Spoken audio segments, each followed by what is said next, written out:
and planning. And tonight, you're going to get two perspectives on goal setting and planning. One will be the conventional, traditional Toastmasters view, and the other might change your whole way of seeing goals.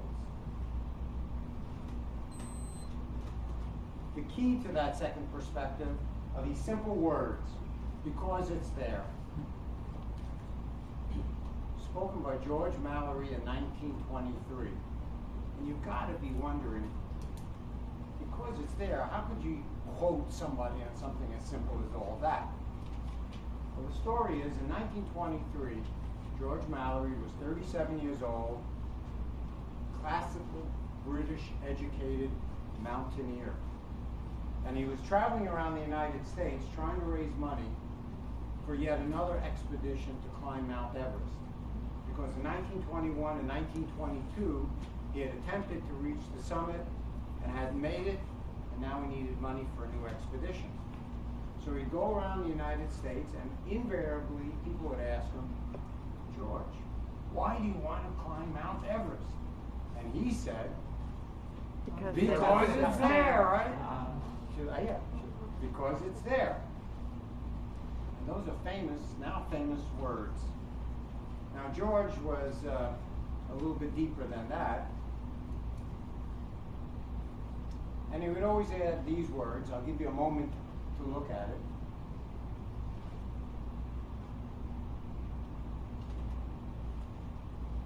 And the gist was that he was into the challenge of conquering some obstacle.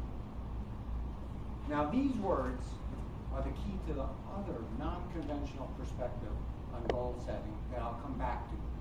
So remember this, because it's there. But first, let's see the standard way of thinking about goals. A definition from Toastmasters.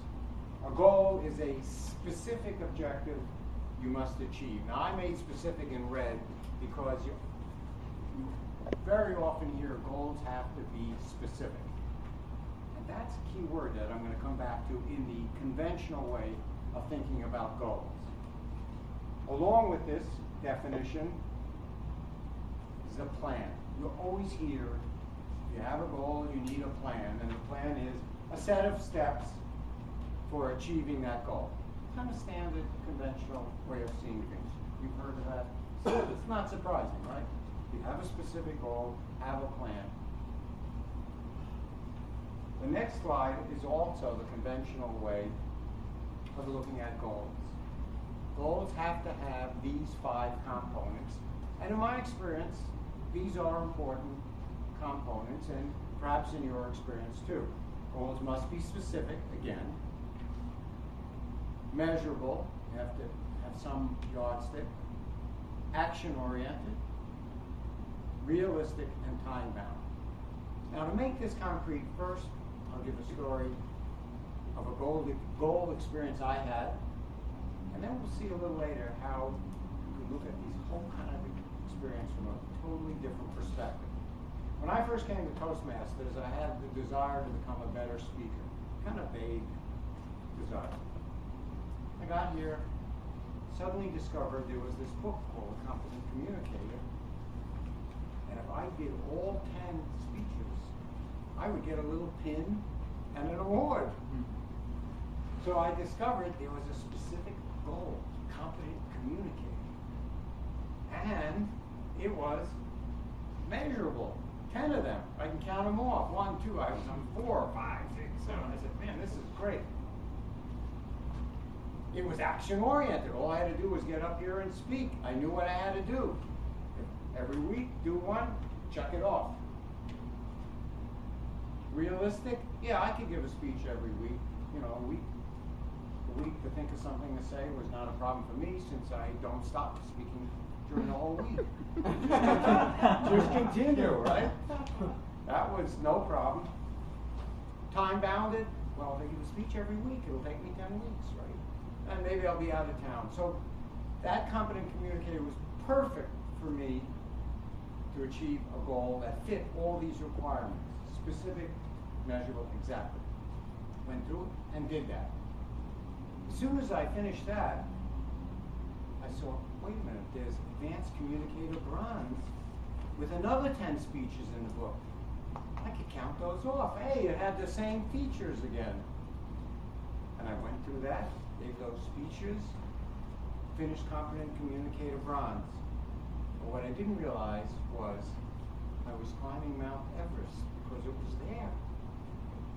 I had come here to become a better speaker, and suddenly I was caught up in 10 speeches and I get this little award.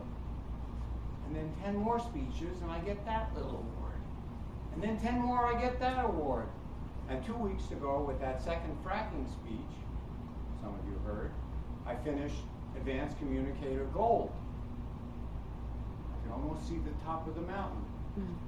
But along the way, I lost sight of coming here to become a better speaker. Now, maybe I picked up skills along the way of doing this, but I didn't care anymore about improving the speeches. I started to focus on what's the next one and what's the next one. Now, VJ has got the right attitude. He's repeating speeches and improving them. I don't have time to do that. I'm climbing a mountain. I'm climbing Mount Everest. And then tonight with this speech, I finished the requirements for Advanced Leader Bronze. And with the General Evaluator, I finished Competent Leader. I'm climbing Mount Everest. And I realized, why am I doing that? Because it's there. It's there. It's in a book. It's out. I'm just doing it. It's almost like George Mallory climbing the mountain. You've probably done similar things. Have you found yourself trying for a promotion at work because you knew you could get it? You didn't really need the extra work or need the extra money, but it was specific. You could measure it. Like you knew when you got the title. Action-oriented, all you had to do was work harder or whatever it took in your place. Realistic, you could get that promotion one step. Time-bounded, you gave yourself a year. And then at the end of it, you ask, well, why did I do that? Or have you ever gone back to school to get a degree for the simple reason you could, it's there, and after you spent a year or two getting another degree, you said, why did I do this other than it was a mountain in front of me? Do you know that feeling? Have you done something like that? Yeah. So you know what I'm talking about. If you take a moment, though, to think about the things that do matter to you, like to me it was becoming a better speaker. For some of you, it might be being happy. Others, it might be feeling respected. Others, it might be having an impact in the world. Those are goals, well, they may be specific, but they're not measurable. How do you measure happiness or respect?